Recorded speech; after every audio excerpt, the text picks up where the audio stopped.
Guys, I'm getting into bed and I don't even care that it is 7:30 and I'm going to bed. I'm getting into bed because I have not been sleeping for the past couple of nights. I'm exhausted. First of all, I'm on this high because I got engaged and I've been having all of these crazy wild dreams that dreaming about the wedding, dreaming about that I lost my ring, like all of this crazy stuff. Not only that, with my menopause, I'm already getting up at 4 o'clock in the morning, sometimes three, sometimes two.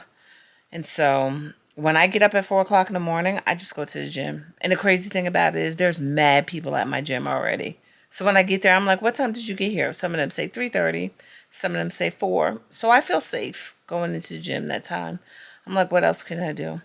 But the bad thing about that is I'm up all day getting ready for work. Then I'm kind of like winding down. But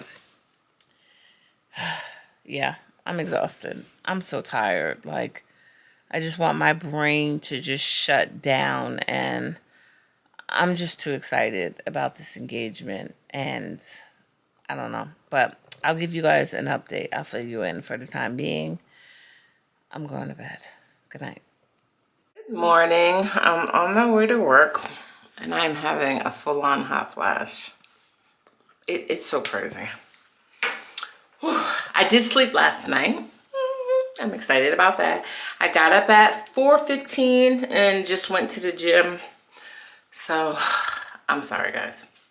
Y'all should see me at the gym. Like, I am dying. And it's so crazy because I can't take anything. Like, my YouTube feed, not my YouTube feed, my Instagram feed is all about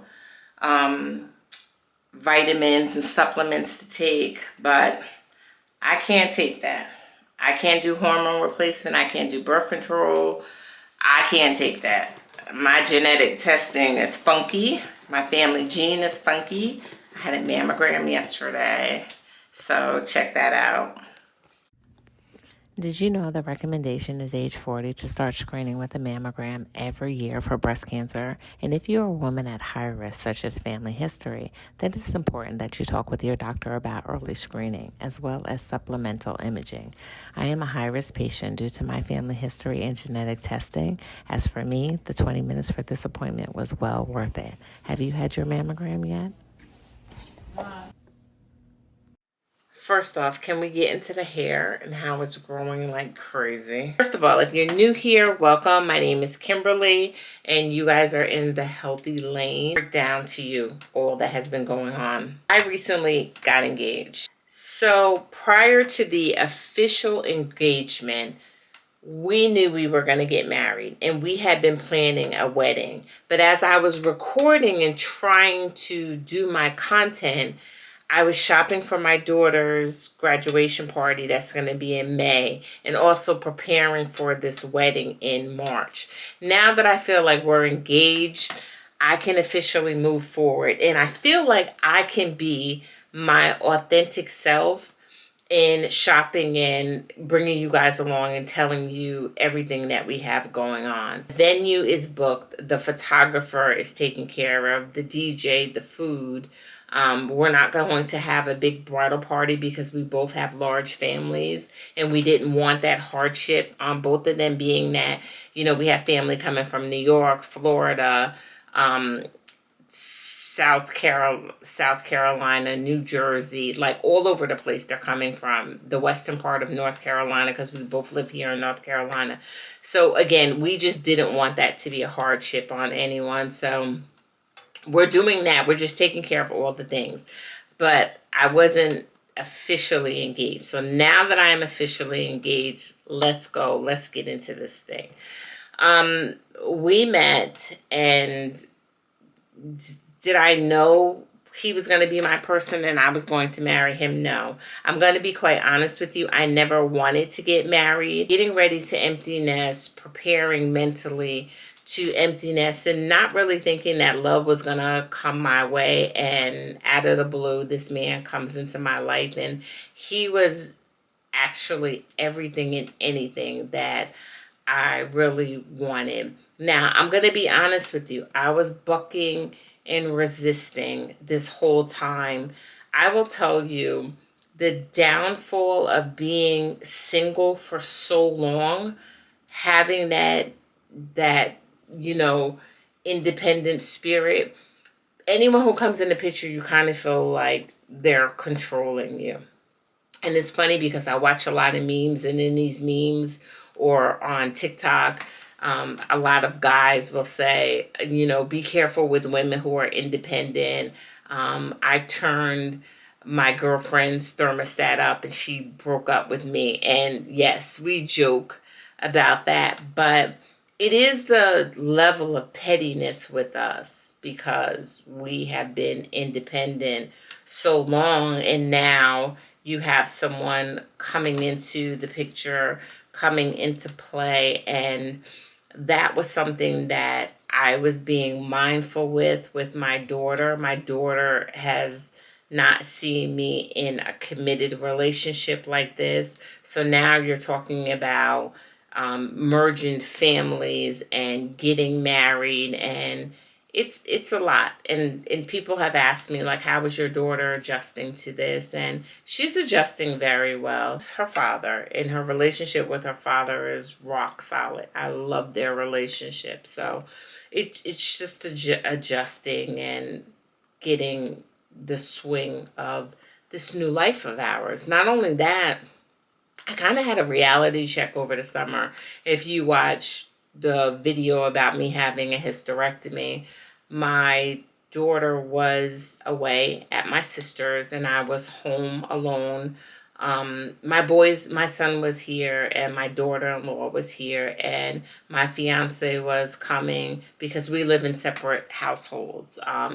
And we are in a celibate relationship, so I was solo doing this. But that moment is when I realized how much I no longer wanted to be in a mindset of singleness. Because as I mentioned before, I never wanted to get married. But as I started having a relationship with God and knowing that that is his arrangement, and for those who are not religious, and I'm not saying we're not discussing religion, but I just had to change my mindset, and I was very intentional about being able to be a good wife because he was such an amazing person. I wanted to make sure that I was a good me. Am I saying that he's perfect? No. I don't want to try to paint this portrait like we have the best relationship ever, but he is my person, and what we have been through together, it works for us. That's all that I'm saying. But I had to get to where he is because he has been in committed relationships. He has been married before. I've never been married. So for me to lean on him and ask him for things and do those things, it was very, very difficult for me. So during my time of recovering for my surgery, I had to let down my guard and be vulnerable and show this softer side of me, so to speak. And that soft side coming out, it was nice. And I started to think as I'm approaching 40, as I'm 49, approaching 50, rather, I'm thinking about how I sit and I look at older couples in the restaurant.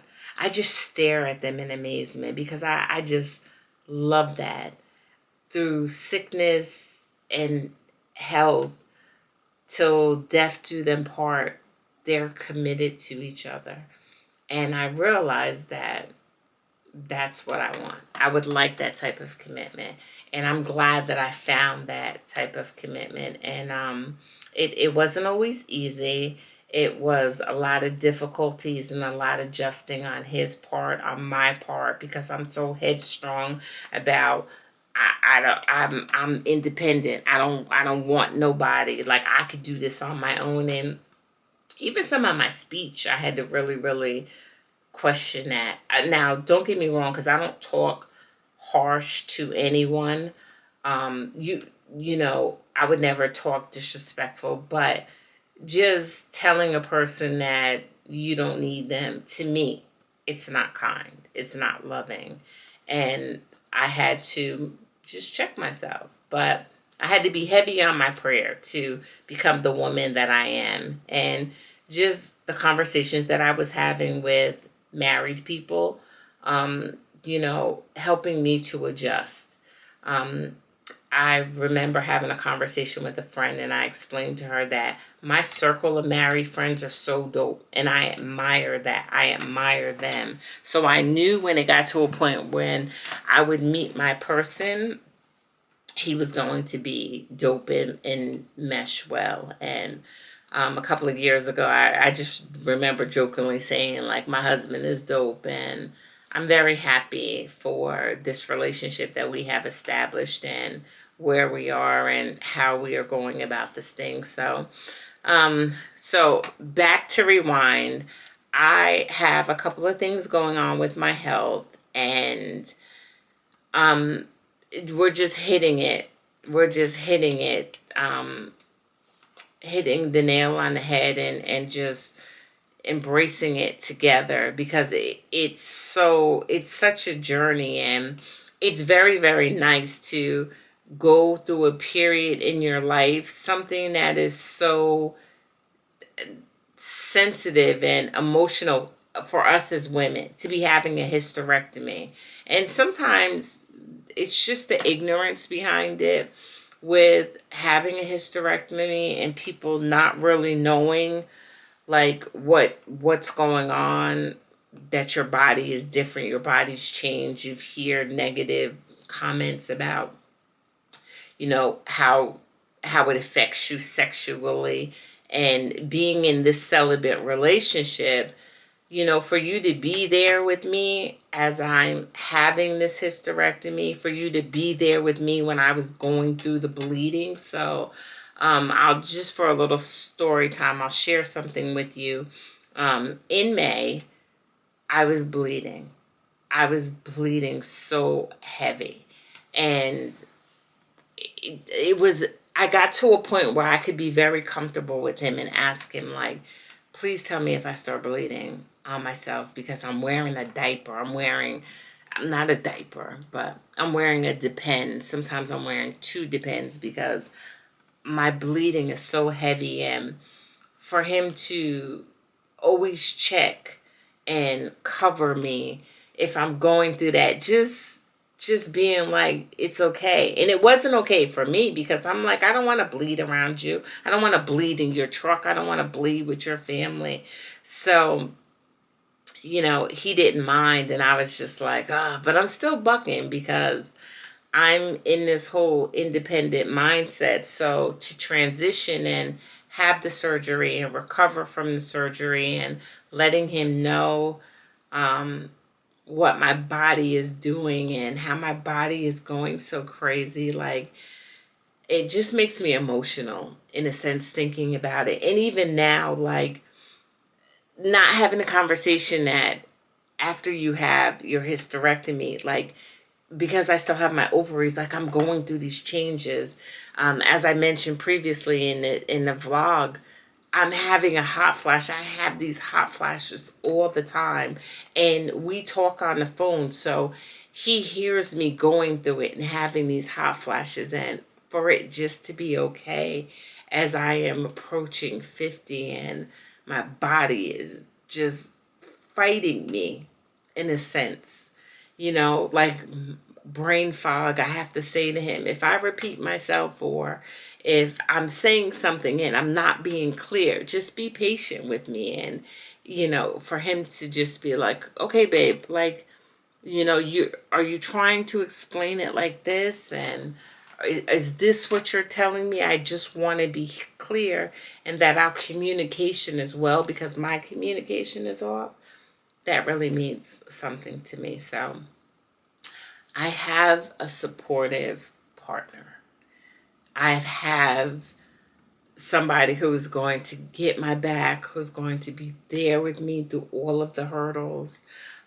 We have a doctor's appointment in December, and at this doctor's appointment, when we had the appointment in October for the appointment in a couple of weeks, I see a HEMOC, and the HEMOC was just expressing that, we may have to do another bone marrow biopsy because I do have MGUS, and we just need to see like where your numbers are and if anything is going on in your bone marrow. And for him to be like, okay, this is what we have to do, and to be there knowing that my health is not up to par, and you still want to rock with me and still be supportive, like, I really appreciate it, and it means so much to me. But so yes, we got engaged the traditional way. He had my sister there. He wanted the children there, but the children wasn't there. I was just with his parents, his brother, and my sister, and we were just talking and chatting, and I would have never thought that he was going to do it in that moment, and he did it, and it was perfect. My sister was distracting me. I was looking at her on the left, and she nudged me to turn around, and there he was on one knee, and he proposed, and I was just like, I don't even think I said yes. I'm going to be honest, but we're engaged, so, I guess so. So, moving forward in the vlogs, I am going to be doing some preparing now that the cat is out the bag, that we are getting ready for a wedding. And I hope you guys like and subscribe and stay along with me in this journey. I feel like now I can be consistent and talk the way I want to talk as we grow this channel. For my new people, hello again. My name is Kimberly. You guys are in a healthy lane. For my people who have watched, and welcome back. I appreciate you just bearing with me because this is new for me. We're all breaking out our cameras to become YouTubers, and I want to leave a legacy, I'm excited that the whole YouTube channel we're here for the long haul. So whether I have views or not, like, I know that it's coming. Those of you who like and comment, I appreciate it. I did a short with my engagement. I did a little dancey dance to that, and those who said congratulations and wish me well and blessings, I appreciate it. I posted something over on my TikTok. I have a page on TikTok, and it's the Healthy Lane as well. And lots of support, lots of love, lots of congratulations. The interesting thing is there was like a little disclaimer at the bottom. I've never noticed this because I don't have a lot of views and so forth on TikTok, and I'm not really consistent on the TikTok. But it was just a little disclaimer saying that, I don't know, something in the verbiage, like it blocked like the negative comments. We being negative? Like, are we being negative and we're 50? I'm just thinking it must be someone else. Like, but I don't know. But thank you, TikTok, for blocking that. Thank you, YouTube, if you're going to block the negative comments. I know people are going to say what they're going to say, but you will be blocked. And I'm just like positive vibes only. This is everybody has their own personal experiences, and this is my personal experience that I want you guys to come along on this journey of life with me, and as we transition. So all things fitness, wellness, marriage, sending Pooks to college, like, stick around. So like and subscribe. Again, thank you. I love you. Let's get it going, and have a great night.